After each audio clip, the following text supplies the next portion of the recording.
Welcome to another AFC Podcast, the podcast where we dive deep into the moments, mentors, and milestones that shape the journeys of players and coaches. Today's episode is special. It's about the profound impact a coach can have on a young player's life during the pivotal years of their growth.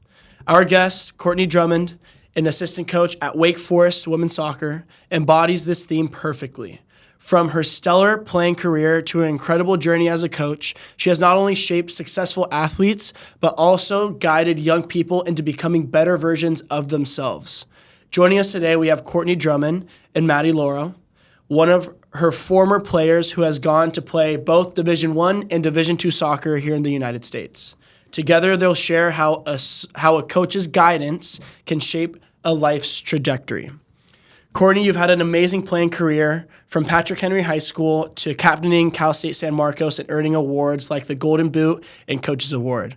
Let's start from the beginning of you playing. And as a player, kind of what motivated you to want to play? How did your career start off? When did you start playing? What was it like kind of growing up down, it's like San Diego area, right? Like La Mesa? La Mesa? Mm-hmm. Okay, cool. Yeah. So how was that start of your career? I think my career really started just because I have two older brothers. Mm-hmm. So sports was a big thing. I grew up basically out of football field. So it just kind of matriculated into just loving sports in general. So I played every sport imaginable. And then soccer just became a love and something that I was good at. So did you ever compete against your brothers? Like, did they play soccer too, or were they more of like a different sport type of? Never played soccer. Really? Mm-hmm. Football, basketball, golf, and then I picked up soccer. What age was it when you picked up soccer? I think I was 6 when I first started. Okay. So and young. Then when you first started playing, did you think that was going to be your number one sport, or when did that become like the sport you really decided to go like full into? I think it became like my actual love of the game started probably when I was like 10, I would say, 10, 12. Mm-hmm. And it had to do with the coach. And just like in general, all my friends played, so that was something that it became easy. But none of my brothers played. Soccer wasn't prevalent like in our family or culturally. Obviously, it was prevalent in terms of that piece. So coming from a Portuguese family, we watched soccer a ton, but it wasn't like something that was pushed on me or my brothers did. It was almost as if I wanted to do something different than both of them. So. And was it club right away, or was it like kind of like rec club? I think I did rec first. Obviously, played like in a where you get to pick your team's name back then, and then it just kind of matriculated into something that I loved, and my mom kind of just let me follow what I wanted to do and my dream a little bit and didn't question it. So. Do you remember the club's name by chance that you played for? The club, back in the day, was called San Diego Spirit. So that was when the first women's professionally was here in San Diego. Cool. And then I think they changed to Crusaders and so on. Is that the indoor team, the Crusaders in San Diego? I have no idea. Okay. I feel like I've heard of like an indoor team that was named like Crusaders down in San Diego. I have no idea. Okay. Maybe I'm wrong. It was San Diego Spirit for a long time. And I had 3 coaches throughout my youth career that I really impacted me, but more to the fact of like that I fully remember what they did for me. Awesome. So. And then were those coaches, were they male coaches? Were they female coaches? I've had 1 female coach. Okay. And the rest have been male. Awesome. And do you think you had the same opportunity back then that girls have now, kind of growing up the way you're playing, or is it like the same?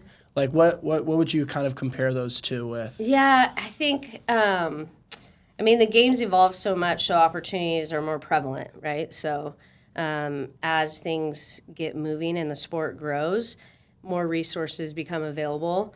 I wouldn't say I grew up any differently. I think the game's the game. But in terms of resources, opportunities, longevity of careers, that's obviously different now than when it was when I was playing. Yeah, and then when you were in high school, did you know you wanted to go play college soccer? How was that recruiting process for you back then? But I'm guessing it was way different than it is now, huh? Yeah, much different. Parents are obviously more involved now. My mom was a single mom for a little bit, so before she got remarried, and it was me doing it all alone. And no fault to her by any means, but, it just kind of, I think one day I was like, I just can't imagine my life without the game. And my aunt actually was the one that told me about Cal State San Marcos where I played. And that's really kind of how it happened. I went to a camp and that was it. Was it still the cage back then? No, the cage was built, I want to say, in I'm going to get this wrong, maybe 2010. I played around the track. Okay. The campus has grown like crazy. It is such a nice campus. I remember when I went in my freshman year, it wasn't how it looked like now, and they were building like kind of that whole building right in front of the cage, like on the right side.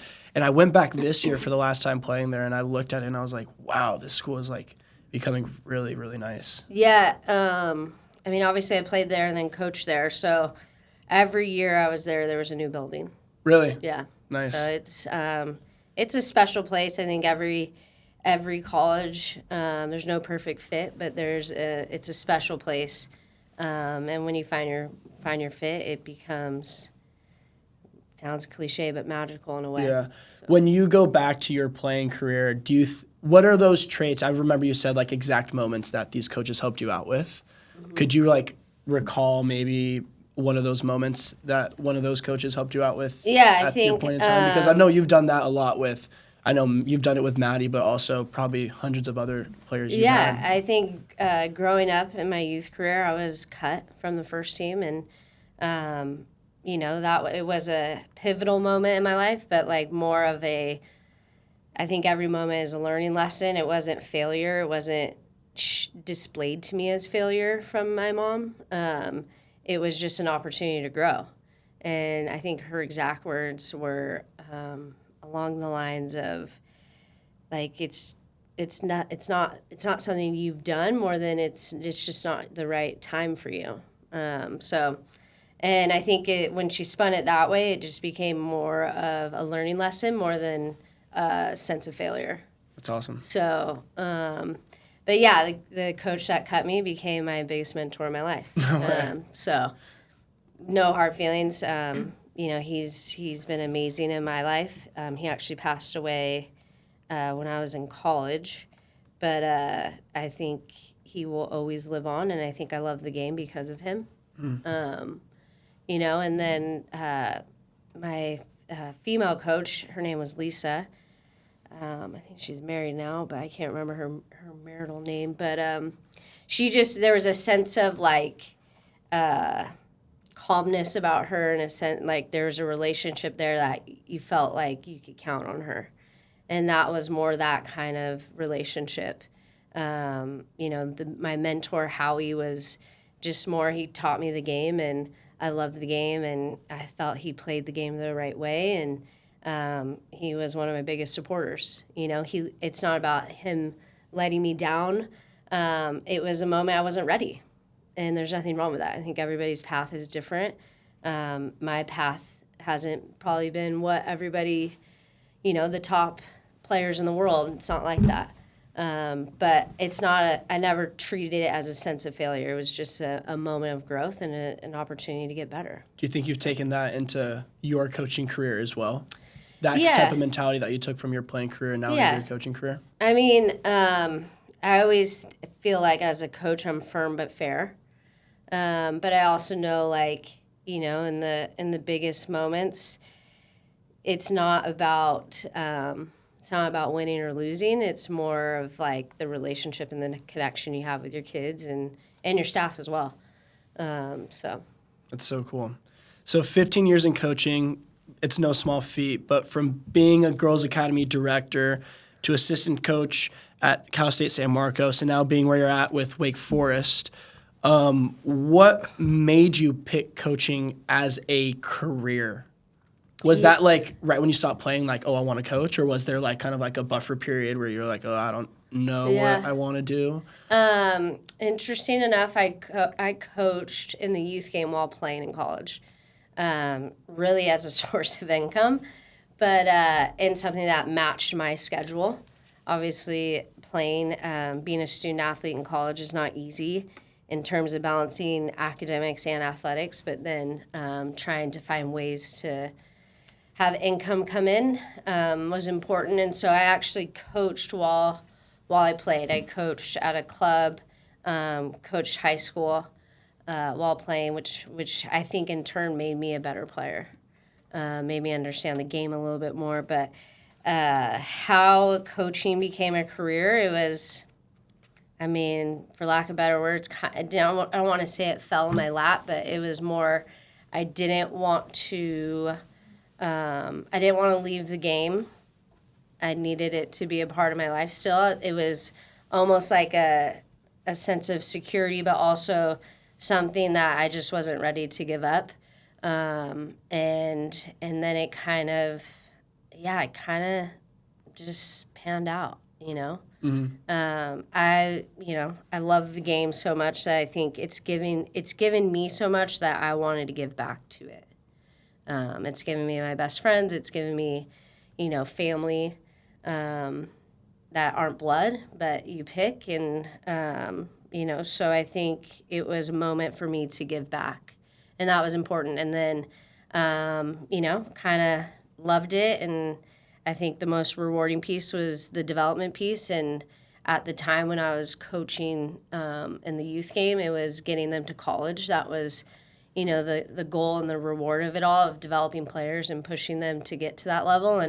And now it's, developing players at a collegiate level and getting them to the pro level, if that's what they want to do.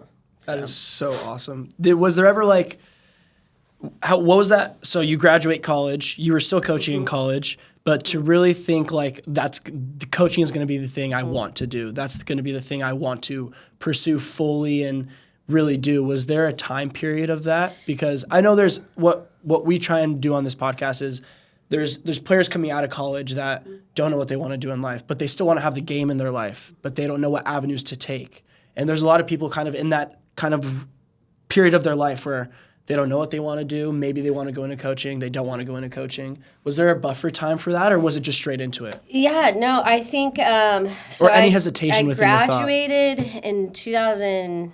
I finished playing in 2009, graduated in 2010, but was on Cal State San Marcos staff in 2010. So another one of my coaches that was super impactful was my college coach, and he, I sat down with him, and he allowed me to come on the staff as a volunteer assistant, and so that's kind of how the college piece went, but it wasn't like a moment where it was like, this is going to be my career. It kind of matriculated into it in terms of like, I got out of college, I had quite a few jobs, I've told Maddie this, and, a few other of my players where in the moment you're just you're making ends meet. You're doing everything you can to stay afloat. And as a young coach, like that's what you have to do. So it's like you're coaching club, you're coaching high school, you're a volunteer assistant in college just to make ends meet, And then, I was always super self-driven and, I think it was just me more going like, wow, I love this and I'm going to try everything I can to make it. But it wasn't this like epiphany moment or a moment where I thought I'd be where I'm actually am today. I have always started things at ground zero. I think my resume would probably show that. I love building things, building programs. It's always been something I've enjoyed, and I think the reward of that is seeing, where you can take yourself, but your players as well. So that's awesome. So starting at Carlsbad Wave in 2007, you've coached so many players. I couldn't even. Do you remember how many teams you've had within that time period, or can you even No, Not even. I couldn't tell you. Couldn't tell you.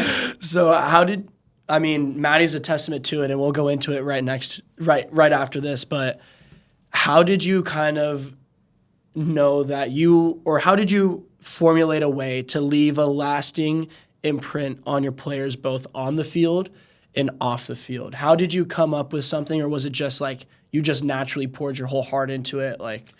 Yeah, I really never knew the impact I had. Probably still don't until like things start happening. Like I get texts or like, I didn't really understand the impact. Still probably don't understand the impact I have on players.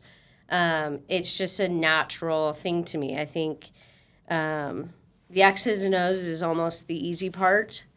And then the relationship piece becomes, the piece that I probably pour more into than anything. There's no right or wrong way to play the game. And I think that piece becomes the fun piece, almost like a chess match when you're coaching and playing.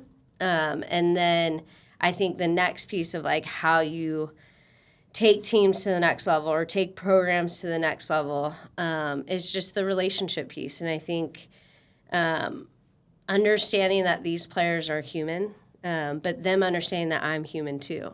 I think that's the piece that is hard, I think, for others to understand. I think being vulnerable in front of your players is not easy, but it's something to show them that you are human too. We have feelings too. Right or wrong, as a coach, you're wrong in somebody's eyes and you're right in somebody's eyes. It's just, I always tell people this, but it's like a ref. They're wrong in somebody's eyes and they're right in somebody's eyes. So, I think I poured more into the relationship piece and just having them, understand that they can trust me in just about every aspect, or at least I tried to display that piece. I think when you in a club environment, it's tricky because you see them twice a week. You play a game once or twice a weekend. Obviously, a little bit different with Maddie's situation. We were in a development academy, so we trained 4 days a week. So it was more of like a college-driven experience. And so understanding that these kids probably see you more than they see, their parents at their age, at the high school age. It was more like I knew I needed to set an example, be a role model. I'm not just the coach that is there to bring the balls and roll out the balls and build a philosophy and build a program and how we want to play. There was more to it, and understanding that they're humans and understanding that, like, I want to know how their day's going, And I think that's what I always ask them, like, how's your day? That was the first question. And I'm not, there's no perfect way to do it. I think it just was a natural thing for me. And, you can get, the coaching world can be tough at times. I think, there's a lot of distractions. There's a lot of things going on. As a director, you have a lot on your plate. And I think there was times where, I faltered and missed the relationship piece. And I've had people in my life that were able to be honest with me and go, hey, it seems you're a little off. And it wasn't I was off, but I think the girls can understand, like, wow, she hasn't asked, like, how my day is going or, like, what's going on. And I think you can get lost in that when you're trying to chase results and trophies and that piece. And then that was never at the forefront of my mind. It just became a result of, kind of how I coached and what I did. That's awesome. So. Yeah. Now let's shift gears and hear from Maddie, one of Courtney's former players. Maddie, you've had an incredible journey playing Division I at UCI, Division II at Concordia University, Irvine.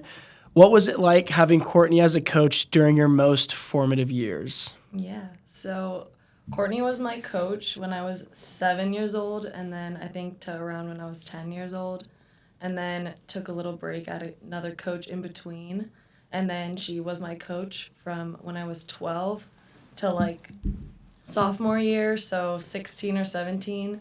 But I think Courtney was, like, such a good mentor, not just a coach, but she also, like, helped us out being our coach, but on and off the field, she pushed us. Like, I knew as, like, a young female coach when I was, like, 12, she was trying to get us to college if that was like our goal. So her just going through this, like graduating college, playing, I knew that every time she would push us or like be hard on us, it was to help us reach our goal. It wasn't ever punishment. Every time she would say, get on the line, like it was triggering, but I knew that it wasn't out of punishment. It was like in a place where she wanted us to be better. So you kind of just sucked it up and did it.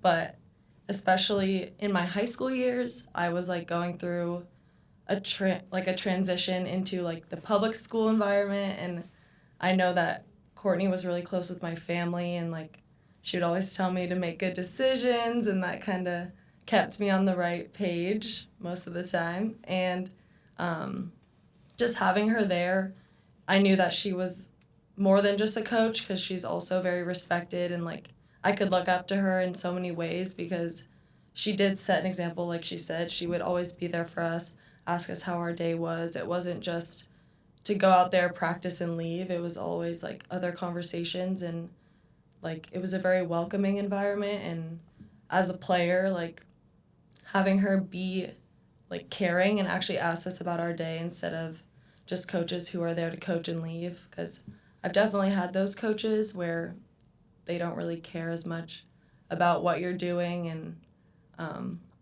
Courtney definitely helped all of us get to the next level, and she knew what it took because she did the exact same route as everybody else. So having her guide us through it, I feel like she did the right things and like at the right time and helped us out. And especially from my personal experience, she was more than a coach. It was like family, and she really helped me stay on the right path to get to my end goal, which was to play in college. Do you think you, like Courtney being fresh out of college and then coming in and coaching you at a young age, she was almost like you saw her as like a role model, but it was also a different relationship where you guys were like not too far in age, right? Like you were in your 20s, I'm guessing? Yeah, I think I was 23 when I first met Maddie and her family and first started coaching in Carlsbad. I think it was like 22, 23. So do you think like that, like seeing like a young woman coach that just freshly got out of college and is now like, did that change your perspective on where you wanted to go within your career? Definitely when I was like, the first time Courtney coached me at Carlsbad Wave, like my first competitive team, like it was so like refreshing to have a young face, and like she did so well coaching us even though we were young. And then having her again when I was 12, like I'll always say it, but she was like the best coach I've ever had. And that's just because I feel like as a young female coach, like you can relate to your players, and she just made it known like we could always come to her, and she would always be very brutally honest, but like we needed it to grow and to be better people, not even just players. I remember there was one time where I think I was in 8th grade, and this is like when we started the recruiting process, and Courtney was like, make a list of your like top 50 schools, like just list them all out wherever you want to go. And I was like, we had a meeting, and Courtney's like, all right, you gotta like delete Santa Clara, like delete these ones. Like she was just being so honest. And I think as like an 8th grader, you're like shooting for the stars, but it's like, you know, you gotta shoot for the right ones. And she just narrowed my focus to like be more realistic for myself. And I think there's coaches that sugarcoat it and they aren't really honest with you, and they just string you along. And so having her be honest and definitely pushed me more to what was more realistic for my route and my college journey, and like going through high school even. I think that was really helpful having her as like a young female coach. What values or kind of lessons did Courtney teach you that you still carry on today, going in now that you're finishing you just finished your college career, and now you're looking to go into the workforce and want to start your own life and going in? Like, what lessons did you take from Courtney that took you through college and now is going into actual life? Yeah. So I think Courtney definitely has taught me a lot about just being a good person. Like it shows, even at practice, like she would talk to us before we would just get in a little team huddle, and she'd ask how our day is going, if we made good decisions that day. And even, like, after games, we would spend a lot of time together and just, like, talk about our daily lives and what was going on in my life, and just to make sure I was doing the right thing. And I remember on the field, she would yell, "Madeline!" and, like, that, like, still echoes in my head to this day. Like, I just know that every decision, like, if I'm having trouble with it, like, I know to make the right decision because Courtney's always watching. And no, I'm just kidding. But she just taught me to make good decisions and always, like, be a good person. It's not hard to be a good person. And on and off the field, like, obviously my playing career just finished, and I think she led me to where I am now because of how hard she pushed us in our high school years. Like, those practices, she would remind us every time, like, we were about to run, like, it's not a punishment. It's, like, something you have to do if you want to be able to get to your goals. And I think just the hard work has also been another lesson that she's taught. Obviously, she built herself up, like, playing, coaching, and she's just, like, reflected that on us. Like, if we really want something, it's going to be hard work. And even during COVID, I remember we would train. Yeah. And, like, I don't know, it's just, she taught us to never really take the foot off the pedal, you know, keep pushing if you want to get to your goals. So, yeah. I want you to go back to, like, 2 times in your life. When you were 7 and you had Courtney as a coach, take me back to, like, a training session, or, like, if you could remember that.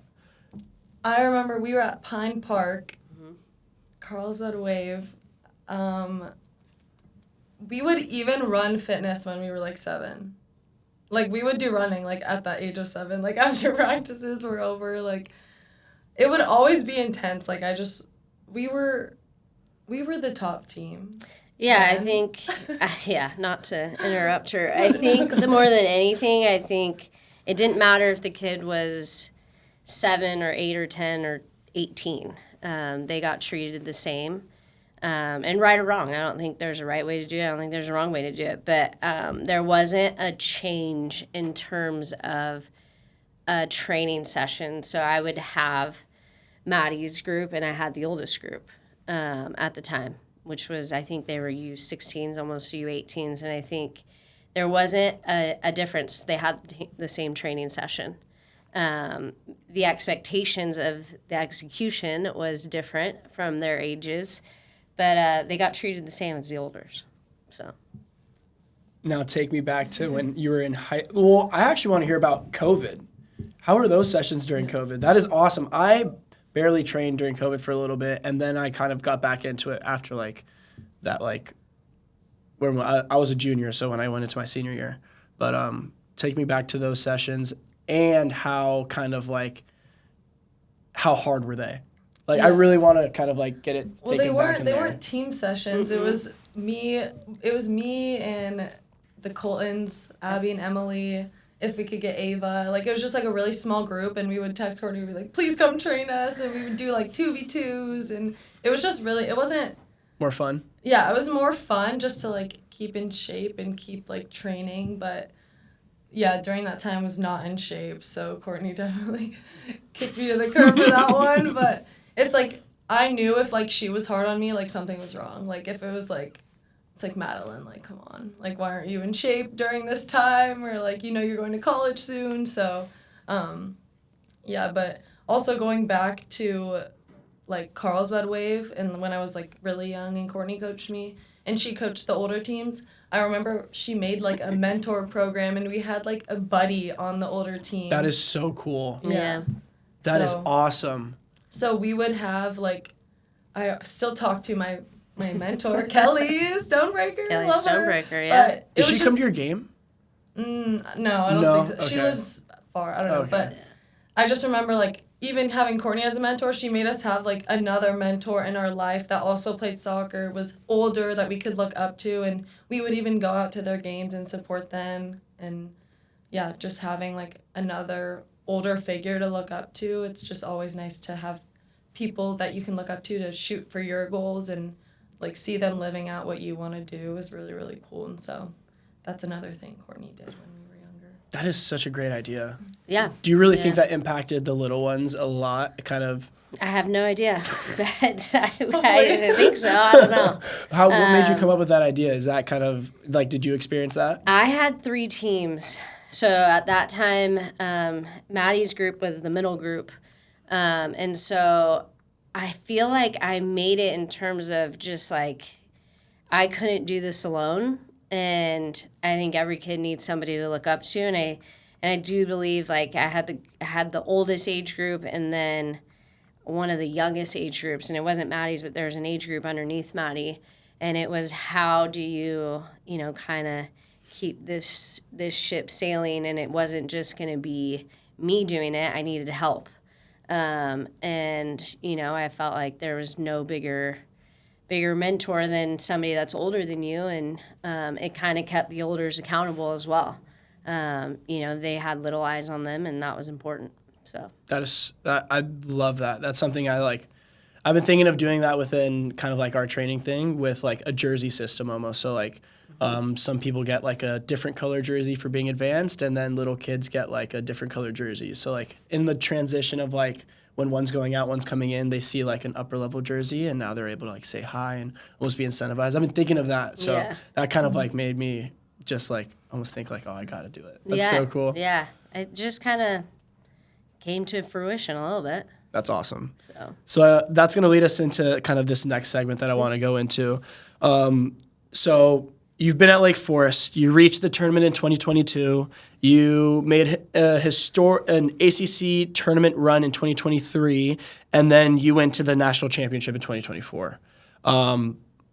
How was that going in 2022? Did you kind of have these set goals in line when you came in with your whole coaching staff that you wanted to make these metrics happen, or were they kind of like, did they just happen kind of naturally? Yeah, I think when I came in, obviously there was a transition in staff. I think everybody's goal is always to make the tournament number one, and then obviously I think you're always chasing a championship. There wasn't a set timeline by any means. I just think from that piece, it just became, like when I first got there, it was how can I impact a group of players? And obviously, like starting with the relationship with the senior group was important, but understanding that there was a class, our biggest class was our sophomore class my first year when I got there, and I knew I needed to have some buy-in, and I think like that's where I always start with in terms of a buy-in is building relationships, because if you can't trust somebody, I think that's the first stepping stone in a relationship, in life in general. So I knew I had to gain these players' trust, and I didn't have a pro career, so. I had to build their trust in a different way, and they had to find a respect for me in a different way. Me not playing pro, I don't look at that any differently than anything else. I just think, like I chose a different path, and, coaching became my pathway. So, do you think it's been hard for you to kind of gain the trust of maybe when you were younger and you were coaching like a higher level, like not playing pro, but wanting, like knowing your attributes as a coach? I think that's kind of like, this is a question from like me personally. Yep. Like I didn't choose to go play pro. I was in a pro environment for a little bit, but coaching kind of took over my life. Mm-hmm. But now that I'm starting to really think that this is going to be like my career for the rest of my life, I didn't play pro, and I know it's going to be hard to gain trust from other people. How did you kind of overcome that or understand a way to gain people's trust? Yeah, I just didn't look at it as like a bullet point, on my resume. I just, it wasn't my path, and I was deeply invested in coaching, and I think like my players respect me because, I think like they look at me as a hard worker. I'm driven. I'm passionate about the game. But again, I'll go back to it. I think the relationship piece is crucial. And I think like we had a long run at Wake Forest this year because, you know, it sounds cliche, but the team loved each other. You know, on girls' teams, not everybody's going to like each other, but they have to respect each other. You know, like they don't have to be best friends. And I've said that to all my teams. You know, I think I've said it to that group with Maddie. I think, you know, you're not all going to be best friends. It's not going to happen, but you all have to respect each other. You know, and so I think the relationship piece is something that was built and fostered in that team this year, but also we had a sports psych that helped tremendously. Really? You know, in terms of you know, dealing with questions that, you know, like at the collegiate level, at that level, we can't always go into that in-depth piece, whereas our sports psych can. You know, but it's just cultivating an environment where the girls feel comfortable and they feel like they can trust you. And I laugh, but I always call my office the honesty corner. And I think, you know, just recently I feel like I've heard my players and even past players just tell me like how honest I am and how brutally honest I am. But I think they value that. And I think there's an honesty, there's a way to go about it in the right way, you know, and I always, like I've said it before, I'm firm but fair, you know, like I'm always going to be honest, but I'm never going to be honest and just leave you hanging. Like I'll be honest with you and tell you where you're at as a player, but I'll help you get where you want to go, you know, and I think the coaching piece is the same, you know, like I have mentors and there's people that have driven me, and I think, you know, like I do all of this to make my family proud. You know, and I think I do all of this to make my community proud. And I think there was a shining example of, you know, we came back to play USC and I had former players come to the game and I had my best friends there and I had a ton of family there. And that moment was just a reassuring moment of, wow, you've really done it. Like you've really impacted people. And that's the most important piece. You know, chasing trophies is chasing trophies. You know, the real reward is, you know, getting them to the level that they want to achieve. And then, you know, but continuing to help them chase their dreams. And, you know, alongside of that, you know, I'm along for the ride. That's so cool. How would you explain your kind of, my bad. You mentioned a sports psych. Mm-hmm. Do you think a sports psychology person is essential for a team aspect and an individual aspect for all kind of athletes? Do you think, because it's like almost like a new wave coming into sports within what like you think the past 10 years or past 5 years? Yeah, I think when I was in the development academy, we had, we brought that in as well down at the youth level with a company called Mindset Sports, and they did an amazing job with the girls. I just think it's an avenue that the girls feel like they can voice how they feel without their coach hearing. And there's a sense of comfortableness with that, and there's a sense of probably relief. I don't know. But I would assume that piece. But also, like, their job was to come back and let us know how the girls were feeling.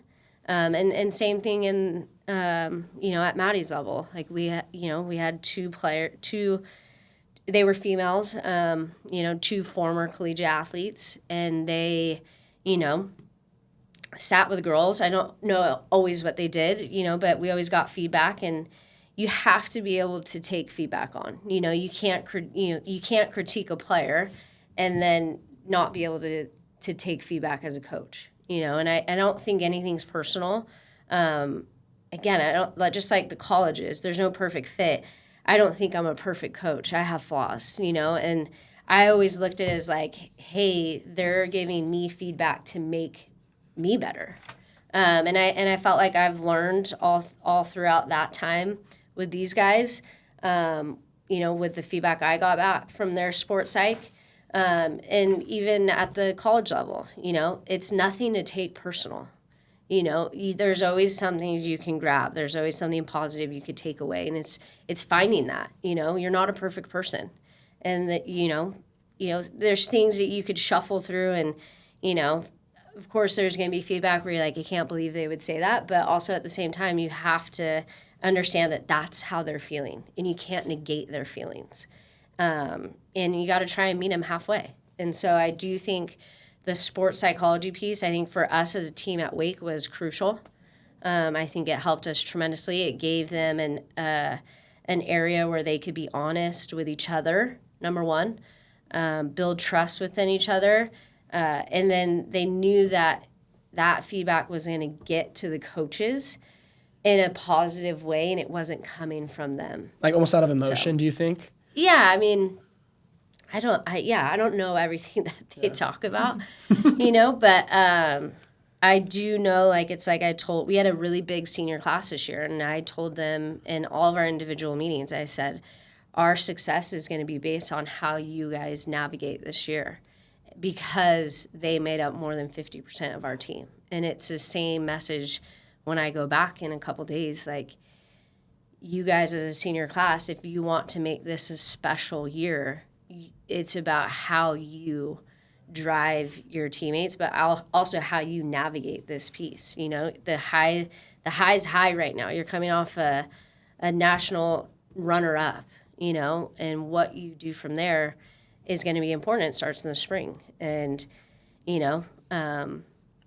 how they carry themselves is going to be important. And I think, I don't know how you felt about the sports psych piece from your youth days, but I felt it was crucial.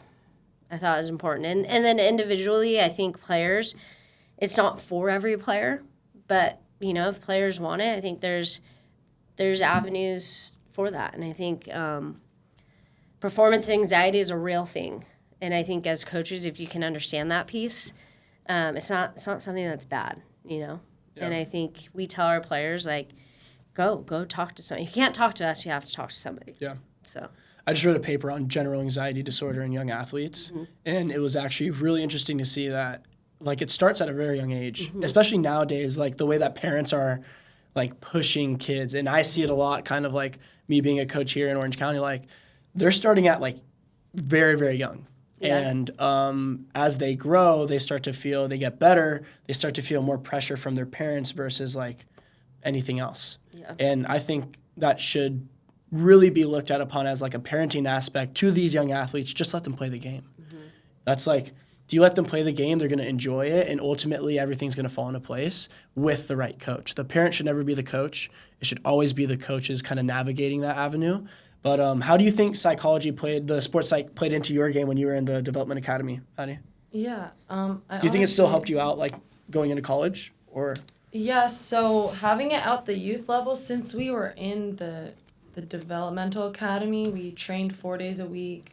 We had this sports psych. I feel like it was very much preparing us for the collegiate environment, but it also helped us because we did have someone to go to if we were having issues or something that we couldn't address with Courtney, which I feel like that was pretty rare. If you didn't have that good of relationship with her, you could go talk to them, and then obviously they'd give feedback. But I think, again, like, transitioning into the collegiate level, having a sports psychologist at UCI, I did have one, and obviously, like, there I didn't really have the best, like, playing time, so being able to talk to someone about that, because sometimes reaching a coach that isn't as open or you don't have that relationship with, it's really hard. So I feel like if players are in that type of situation where they don't have the best relationship with a coach or they don't have that open of a relationship with a coach, a sports psychologist being there for you to be able to talk to them and have them give you feedback on, like, a very real and honest note instead of, like, a coach that might not be as honest is really helpful. And obviously at the youth level, it gives us, like, a sense of practice on how to go to them. If you're, like, nervous to go to talk to someone, it's good to have someone at that age, because when you're older, like, it makes it easier to ask for help or go to talk to someone. So yeah, definitely having it at the younger level was helpful. And then again, at the collegiate level, having someone to talk to. With your team this last fall, you guys were actually a really, really good team. But when it came down to, like, getting into the tournament, do you think the results didn't go your guys' way, but do you think if you would have had a sports psych to kind of navigate everything that was going around with your team, it could have actually gone a better way for you guys? Yeah, I think we had near the end of our regular season play, we kind of had a team debrief with our coach, and we were like, you know what, we just got to put everything aside, kick it to the curb and kind of focus on our goal. And then it was kind of dragged out for the rest of the season, and I think honestly that's what, the debrief helped in the moment, but then I think that's kind of what dragged us down. The team aspect wasn't really carried into the postseason, which was a bummer, but I think if we did have a sports psychologist, we would have been taken from good to great, because none of us had anyone to go to, and I think that was definitely an issue. And just having one coach who didn't really know how to navigate all of these things that he's getting feedback from, he was hearing so many different things, and I can't blame him for handling it the way he did, because I think he did a great job, but definitely not having anybody else to help him out, especially in the psychology field, and him being a male. I think just dealing with all of these female college athletes is also a struggle. I could not imagine. Yeah, and love you, Chris. I love you, but I just think it's hard to deal with a bunch of female college athletes, and especially ones that are struggling or might disagree with what you have to say. That's such a hard spot, and yeah, it can be a killer for a team. So definitely having a sports psychologist is helpful as an athlete. I feel like when fires flare in the field, I feel like emotions are really high when you're playing, adrenaline's high, and maybe it's a wrong pass and you guys would flare at each other, but I feel like it's normal though. You know what I mean? But at the same time, I feel like those flares kind of diminish in a way when you have a sports psychologist, because now you guys know you guys are all doing it out of a place of love, out of a place of you want better for your teammate versus I'm not yelling at you just to yell at you.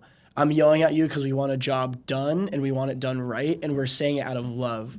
And I think for me in my season, that was something that we were struggling with at the beginning of the season, and then we got a sports psychologist, and we had 3 times one sports psychologist come in, and then we have a sports psychologist professor at the university, which we went and talked to him multiple times. And it was so useful to have, imagine a whole bunch of older, college guys in a room expressing their feelings. It's weird. It was a weird dynamic. Yeah. But it ultimately helped out a lot. And I think with my major, I'm studying psychology, and now I'm taking a sports psych class, and I think it's ultimately so essential for even kids at a young age to learn, we call it mindfulness, all these different types of things dealing with anxiety. But if they learn it at a way they're able to intake it and perform it, I think it's so beneficial, because I feel for young athletes, it's hard for them to really learn it and apply it. So yeah, I love that kind of sports psych, and thank you for the input on your career. But I want to go into kind of your coaching philosophy, but I want to break it into age groups. So you had 7 to 10 years old Maddie. What was your approach to training sessions, drill-wise, development-wise, at that age? I would say, again, they didn't have different training sessions in the olders. I think it was more, I wanted to have fun, but also teach them can't do the ins and outs of the game because they're so young, but paint a picture. I always said, paint a picture that's easy. At that age, I think I said the ball is a paintbrush, use the whole field. Wow. So, when we had the ball, that was the idea. And then defensively, I felt like we did a good job organizing them. And, at that age, if you can pin a team in deep, the defensive piece was a very prominent piece to my philosophy, no matter the age. And do you think your development was more of a team aspect at that age or an individual aspect of development? Definitely a team aspect. She can answer that. But I would say it was definitely about the team. You know, there was individual players that shined within it, you know, but it was definitely about the team, you know, and I do think, like, that's carried throughout my career, you know, so. Within youth players, are you looking for, or when you were training, when you had people on your club team, because she was A team, B team, or was there two teams, one team? This group, yeah, they were the top team. Yeah. The top team. So I'm guessing you picked players to be on that team. What were you looking for within a youth player to have the qualities to play for you or to play at a top level at that youth kind of age? Yeah, I think there's an athleticism piece that you're always looking for as a coach. You can't, that's not something you can coach. You know, and then from that piece, I think it turns into, you know, from your technical ability, what that looks like. You know, and I think the tactical piece is so interesting. I think you can teach tactics, obviously, you know, but a player that has an ability to read the game is kind of special. I think, like, you know, you look on, and I hate using a male in a female setting, you know, but you look at Virgil van Dijk. I mean, he is so good at reading the game. He may not be the fastest, you know, and good at X, Y, and Z, but his ability to read the game is what has always set him apart, you know. And I think, like, you look at from a female side, you know, Naomi Girma, what makes her special is her ability to read the game, you know. And I think if you can see that at a young age, it really sets them apart because you can instill in them the technical piece, but. You know, and I do think, like, kids at a young age, they specialize too early, and it sounds cliche because I didn't grow up like that. But I do think, like, I played basketball, and basketball helped me become a better soccer player. You know, growing up, Maddie played every sport, you know, so I just think you become an all-around athlete. And, you know, I do think, like, there's something to be said for, like, if you can dribble a basketball, if you're a really great soccer player and you can dribble a basketball, you're an athlete, you know. And growing up, like, the transition to teams, and not to get off the course of what you asked, you know, but when I was transitioning from team to team, there was always, like, a weird part of, like, I had the youngers and I had olders. And so the youngers were done, so they were on break, and then they always came back, like, a month into when I was finishing with the olders, so it was tricky. And actually growing up, I put these guys in with the local high school basketball coach for a month in transition to when I could get back with them. Like them playing basketball? They played basketball for a month. No way. That is so cool. Because I just think to be an all-around athlete, like, you know, it was something that I believed in. And, you know, I had a really good relationship with the local high school coach. And she was awesome. We had really similar philosophies. She was firm but fair, competitive, you know, had that drive. And I knew she wasn't going to let these girls, and they were older at this time. She was in high school when this happened, you know, but everything can translate, you know. So from that standpoint, I just was like, you know, I needed an extra day, and that's kind of how we stole the extra day, you know, but I think it helps tremendously. Like, when I watch them play basketball, I was like, ooh. Some of them are more athletic than the others. Maddie? So Maddie was good. Maddie played. Star. Actually. Maddie played. Yeah. But it was funny. Star, huh? It was funny. You know, you could really see it was very evident. That's so funny. And going back a little bit, what would you describe as qualities or traits, like specifically like passing, dribbling, all that stuff, as a technical ability that kids, let's say ages 6 to 12, should be developing at that age? Yeah, I think it's just finding love with the ball. You know, I think, I mean, Maddie could probably tell you, but, you know, I used to do juggling tests. Juggling was the basic foundation of finding your love for the ball, you know. And so I always say, like, you know, when you're learning the game and that piece, how you learn how far you could take your first touch without losing control of it, and so. And Maddie's got a crazy first touch, not going to lie. She's got a really good first touch. I haven't seen you play in a long time. Hey, it's I've seen you on TV. Courtney doesn't agree. Courtney doesn't agree. I haven't seen you. She didn't say anything. I haven't seen you. I mean, watching you on TV is way different than seeing it in person. But And I've seen her juggle, and there's no spin to the ball. She told me, Courtney would say, you can't spin the ball. No backspin. Yeah, no backspin. Yeah. There's no right or wrong way, but I was like, that's like really, like she would hit it every time, no That's just why backspin. I look funny Yeah. when I juggle because my feet are flat. She said, yeah, if I had backspin, Courtney wouldn't like it. So I had to do backspin, Yeah. no It backspin all the might time. count. Yeah. Yeah, so they had juggling tests. Back in the day, U.S. Soccer had this technical testing. They had to do that too. But, yeah, I think, finding the love and comfortableness with the ball was super important. It made the game a little bit easier, and I think from that standpoint, once you get the foundation piece to it, everything you can start getting more detailed with a kid.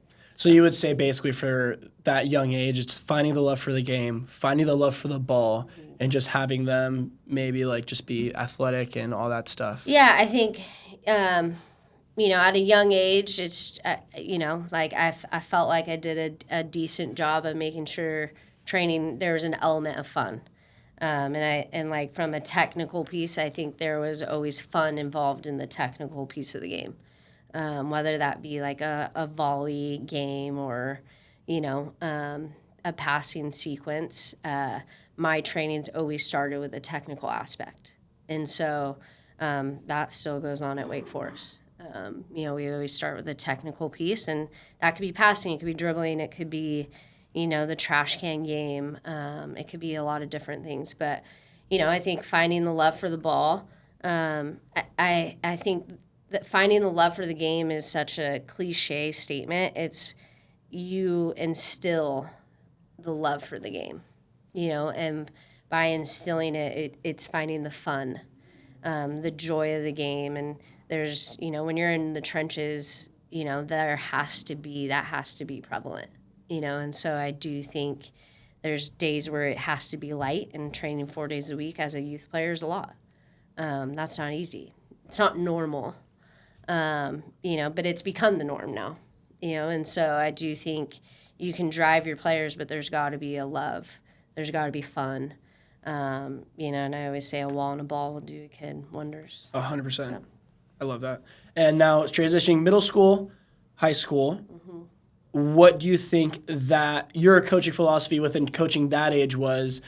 Traits, all those things again. Now trying to now they're kind of developing, getting ready to go. Yeah, so I think transitioning to that piece, it became more tactically savvy. What do they look like? How, when you're watching them in a tryout period, you're not really able to see that piece. So again, reading the game, seeing that piece is important. And the game will always come back down to 1v1s, and at that point, are you good?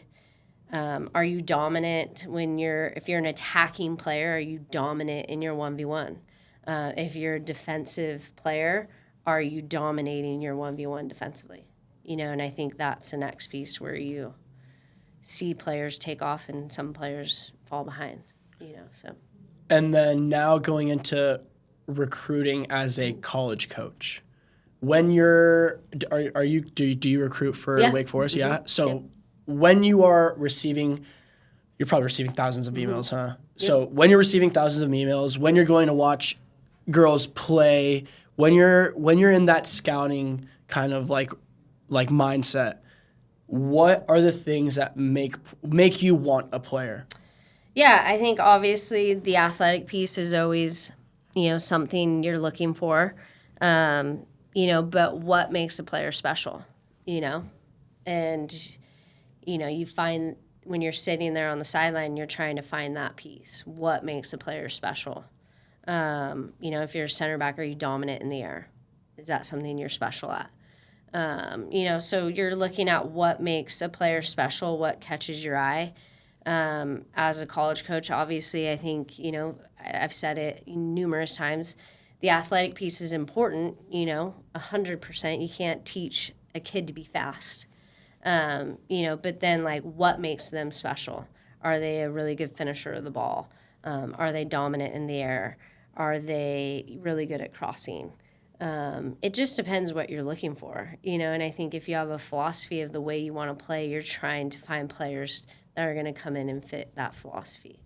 I think we're adamant about the way we play, and, we're not going to change that, so I do think, and that was the same at the club level, I was adamant about the way I wanted to play, and was given, the reins to really change the program. And, when I was the director, every coach had the same, I wrote the session, every coach executed that session. You can always implement your little special piece as a coach, and everybody's different. And I think they had the freedom to do that, but it was a philosophy and a style of play that was inputted, and, that's what made us successful. So, and I think the same at Wake, like when you're looking at on the sideline, you're trying to find a kid, like what makes them special. And every year you're looking for something different, whether if it's a forward, a midfielder, a defender, the key qualities have to fit your style, otherwise you're going to get frustrated. And I always say, like, what bothers me sometimes the most about my career is on a game day when coaches are screaming, because there shouldn't be that. I was loud as a coach, but I wasn't loud trying to change the game. Like if I was yelling at my players, it was because it wasn't like a technical execution. It wasn't tactically. I wasn't going to yell at them if there wasn't something I had already coached. And I think that piece, it drives me crazy. Like when coaches are screaming at players, and I'm like, that could have been done in a training session. So, but yeah, I think key qualities of a player, it just depends what position you're playing and what makes you special. Is there do you already have a list in mind of players when you're going to watch at a showcase? Is that coming from an age of a junior? Are you looking at them as sophomore, freshman? Yeah, that's a good question. Obviously, we're a little bit more advanced in terms of our recruiting and in terms of the age. Like, I'm going to leave to go to a Florida event in a couple of days. And emails are important, but this is a way different philosophy than majority of coaches. There's clubs that you trust, obviously, that they're developing players that we feel would fit our system. But majority of the time I go and I'm, trying to work out. There's 4 of us, so we're able to cover ground. We're very fortunate to be in that situation. But, for me, I'm sitting on the sideline, and it's literally what makes a kid special, like finding that special quality. And, there's no right or wrong way to recruit, but our emails are inundated, but more than anything, I'm at a game and I'll stay for a half, and then revisit that if a player catches my eye, I'll go revisit them again the next day for a half, and then kind of, you get all year to watch them. But yeah, there's no list, I would say. Mm-hmm. National team players, they also obviously have a special quality that's gotten them to that level, and those are always easy to pick out. But, I think in terms of a list, you could go off that, but also at the end of the day, there's other players in the player pool that have special qualities that maybe just haven't developed at a quicker rate than those players. So. What do you think is a trait that makes someone develop really early?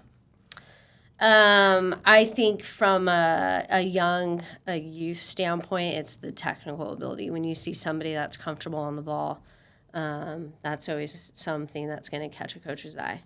And I think more than anything is how comfortable they are on the ball. And I've said that, but it's like if you watch a player and they're so comfortable that they're able to cut pressure, you don't always see that, and I think like that's where you set yourself apart.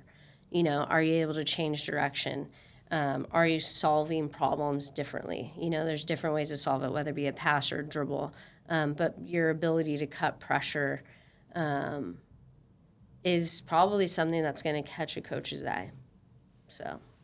And you mentioned knowledge of the game, or is there a way to train that? I know it's watching the game, all that stuff. Do you think that there's a way to train that from a young age, or is that something that develops over time, or is it natural?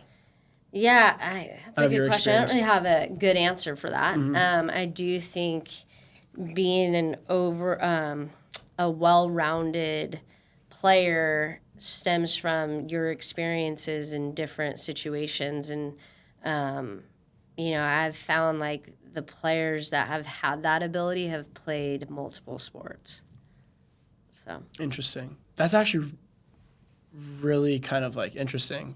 Yeah, I think, I don't know, I guess you'd have to do more research in terms of like national team players, but my guess is that those players have played multiple sports. Yeah. And I'm not saying specializing is the wrong way to do it. There's players that specialize and are successful.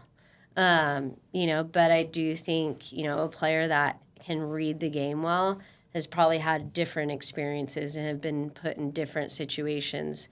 And, I do think playing different positions is important. But, I was in the same situation as youth coaches. It's hard. It's hard to change players' positions, and that's where it becomes a tough position of, do you sacrifice results over development? So that's awesome. That's a very big key thing kind of talked about in like the youth. Like I've been watching a lot of videos, reading some stuff, and like chasing trophies versus really developing athletes. And I think that's kind of like a concept that isn't looked at a lot by kind of like some youth coaches, but it's a really good thing. But now wrapping things up, Maddie, I want to just kind of hear from you and give advice to actually parents on your journey, on your kind of impact that you've had because of Courtney and now leading it into your life. Some parents like really don't understand the impact that a great coach can have on someone as they go into now where you're at in life, right? It's been 20, how long were you been playing? Like 17 years, huh? Close to that? Yeah, like 18. 18 years? And you've had Courtney for how many of those years, would you say? 7. 7 of them? 7. 7 pivotal Wow. years. I think. Yeah, 7 pivotal years. 7 pivotal years of your life. I think 7. What advice would you tell to parents to like really just the impact that she had on you? Yeah, obviously Courtney was my coach during like a really important time in my life, and I was so like blessed to have a coach that was really important during this time, because I know a lot of girls who are going through like the high school game and the club game, they might not have the same like coaching experience, so their parents like think they need to like step in a little bit. Just from my personal experience, my parents were always so supportive, but they never understood the game. Like, they never played soccer. My mom still calls it the basketball court. Like, so just having a coach to guide you through it, and also, just younger players, even having older players to look up to is really important, because they're going through the same thing, just a little bit older. So having them for you to, like, ask them questions, or even, like, become familiar with what they're doing, maybe, like, get more familiar with their schedule, change the way you're doing things so you can go towards your goals a little more. But, just having a coach during this time that was more like family than a coach was really important. And I think piggybacking off of what Courtney said, building relationships with those around you especially will help you in the end, and, like, just building relationships on and off the field will bring you to your goals. So I think it's really important at the high school age, the college age playing, just being open and honest and wanting to develop yourself as a player, but also a person is really, really important. So having a coach to guide you through that is like the best thing that could have happened. So now, this is my final question for you, Maddie. For kind of like everything that Courtney has done for you, what are 3 truths, 3 values that you are going to keep with you the rest of your life that Courtney has given to you through the game?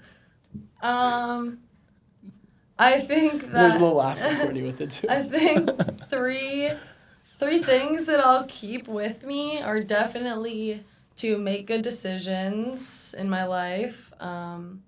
Just like steer straight on your path. Don't like veer off and get distracted from your goals. A second would be that like hard work isn't easy, and just in order to get things done, my dad piggybacked off of Courtney too, but it's like, don't knock on that door, like go through the door. Don't question like anything. If you really want it, go for it. Just persevere, push through it. It's gonna be hard and you're gonna have to like suffer, honestly, to like get where you want to be, but it's gonna be worth it, because Courtney helped me get to my goals of playing collegiately and like in the high school stage. Like sometimes you question whether that's like what you want to do. I know I went through a period where I didn't know if I was still wanting to play, but like it worked out in the end. And then maybe a third one would just be to like be a good person and like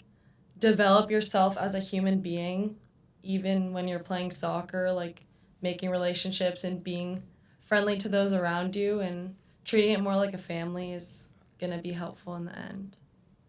Awesome. And Courtney, what's one piece of advice you'd give to coaches out there who want to leave a lasting legacy for their players like you have and will continue to do?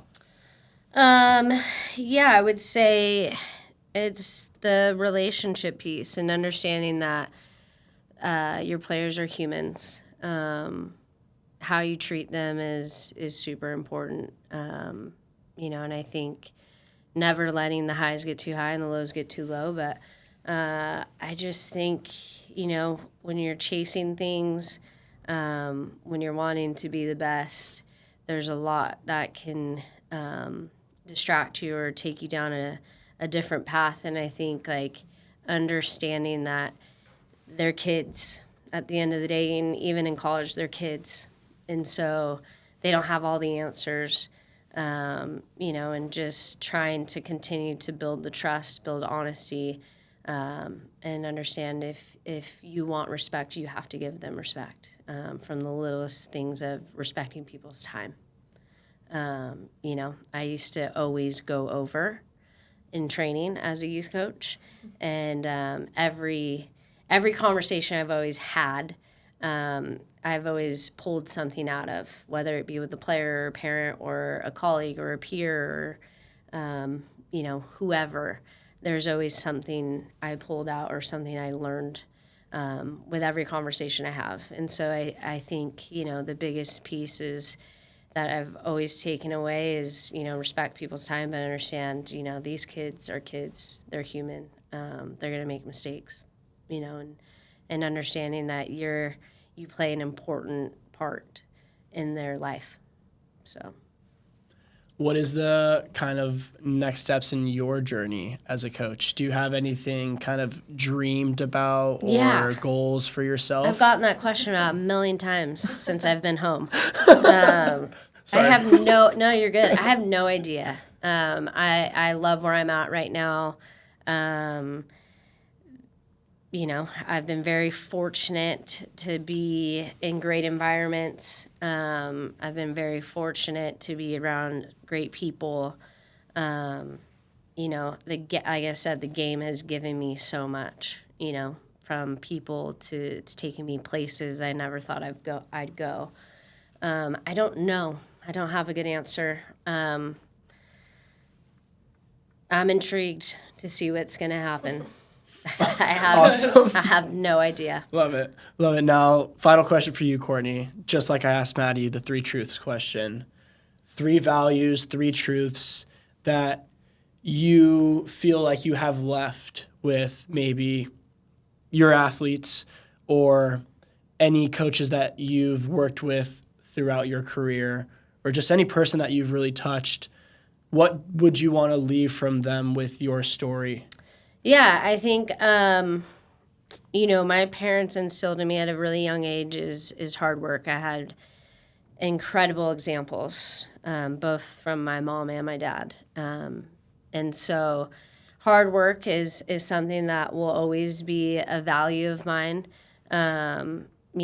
Nothing comes easy from that, but it's always rewarding. I think from that piece, aside from that, I think showing gratitude is super important.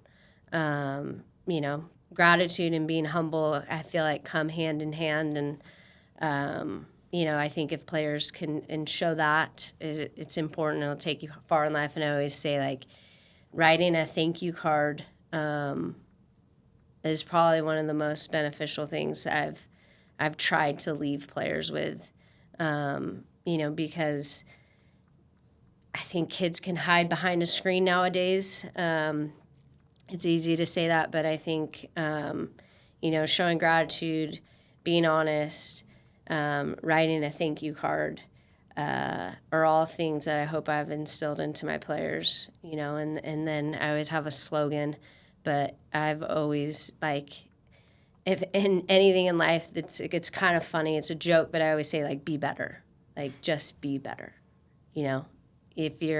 there's always something you can be better at in life, and on the field, you can always be better. I can always be better. But literally on my office desk, there's a sign that a kid gave me, but it says be better. So That's awesome. Love it. So hard work, gratitude, and be better. Yeah. Love it. Thank you, Courtney and Maddie, for joining us today. Your stories remind us that coach's impact goes farther than just the field, but into life as well. It shapes who we are as people. And for those listening, think about the mentors in your life and how they've shaped your journey. Until next time, this is the AFC Podcast. We've learned a lot today from Courtney and Maddie, and I hope you guys can take everything into heart and just really kind of apply what they're saying. Think about what they're saying. And for the parents out there, this is a great example of how can you choose the right coach for your kids, because ultimately it could lead them to have a very, very, very successful life. Once again, thank you so much. I'm Dre, and see you on the next podcast.